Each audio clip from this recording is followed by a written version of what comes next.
ये जो तस्वीरें इस वक्त आपकी टेलीविजन स्क्रीन पर हैं, फ्रांस के रक्षा मंत्री इस वक्त पहुंच चुके हैं इस कार्यक्रम में शामिल होने के लिए।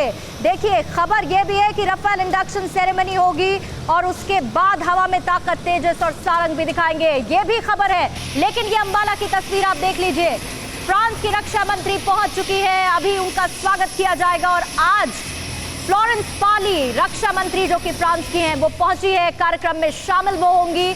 और ये वो अद्भुत लम्हा होगा जब औपचारिक तौर पर राफेल शामिल हो जाएगा भारतीय वायुसेना में, वायुसेना की ताकत को बढ़ाने के लिए, दुश्मन की बेचैनी को बढ़ाने के लिए। और ये तस्वीरें अपने आप में दुनिया को ये बताने के लिए काफी है कि भारत डिफेंस साइट पर अपने आप को कितना मजबूत करने में लगा है, क्योंकि दुश्मन की चुनौतियां बढ़ती जा रही हैं।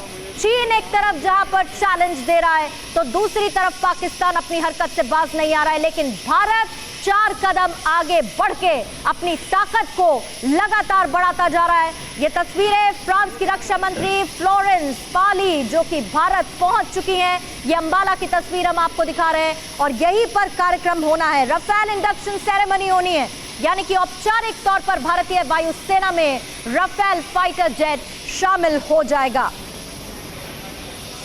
17 स्क्वाड्रन में शामिल होगा। 17 स्क्वाड्रन एरोज में जगह मिलेगी राफेल फाइटर जेट को, और इसका अपना गौरवमय इतिहास रहा है, उस इतिहास पर भी चर्चा करेंगे।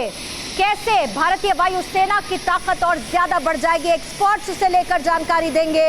लेकिन पाकिस्तान को और चीन को कैसे सबक हम सिखाएंगे राफेल की ताकत को अपने में जोड़ने के बाद। मनीष मेरे सहयोगी और ज्यादा इस पर जानकारी देंगे, साथ ही अभिषेक और बाकी मेहमानों के पास भी हम चलेंगे।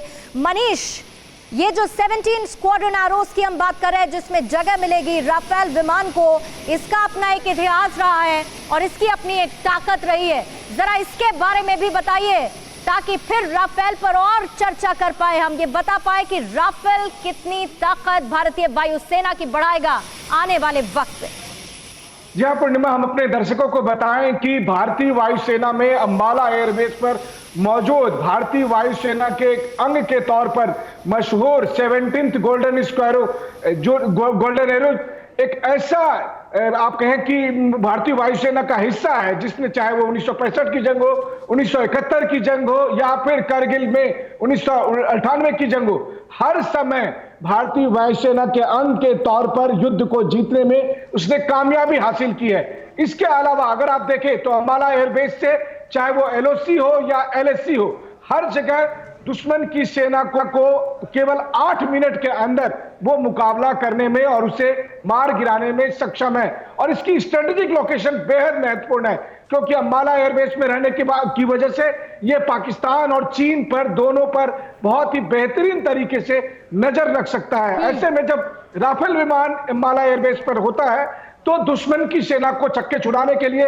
भारतीय वायुसेना के पास अगर आप कहें तो एक बड़ा ब्रह्मास्त्र होता है, क्योंकि कुल मिलाकर जो 8 मिनट का स्क्रैम्बल टाइम होता है भारतीय वायुसेना के पास, जबकि वो सीधे सीधे दुश्मन के फाइटर जेट को हवा में मार सकता है। तो आप समझ सकते हैं कि एक स्ट्रेटेजिक लोकेशन, एक गौरवमय इतिहास, और उसके बाद तीसरी जो बड़ी बात है कि राफेल जैसा एक खतरनाक फाइटर जेट जिसने अपनी क्षमता के लिए, जिसने अपनी कैपेबिलिटी के लिए पूरी दुनिया में लोहा मनवाया है, जिसे कहते हैं कि राफेल की बराबर का आज की तारीख में दुनिया में बहुत चंद हवाई जहाज ही हैं। जी। लेकिन चीन जिस तरीके से आंखें तरेने की मनीष कोशिश कर रहा है, पाकिस्तान अपॉर्चुनिटी का फायदा उठाने की कोशिश कर रहा है, उसमें आज जब राफेल औपचारिक तौर पर भारतीय वायुसेना में शामिल होगा तो शायद बोलती बंद हो जाएगी। ये पता चलेगा कि भारत कितनी मजबूती के साथ अपनी तैयारी में जुटा है। और जिस स्क्वाड्रन की बात मनीष हम कर रहे हैं, उसके बारे में अगर आप ये भी जानकारी दे पाए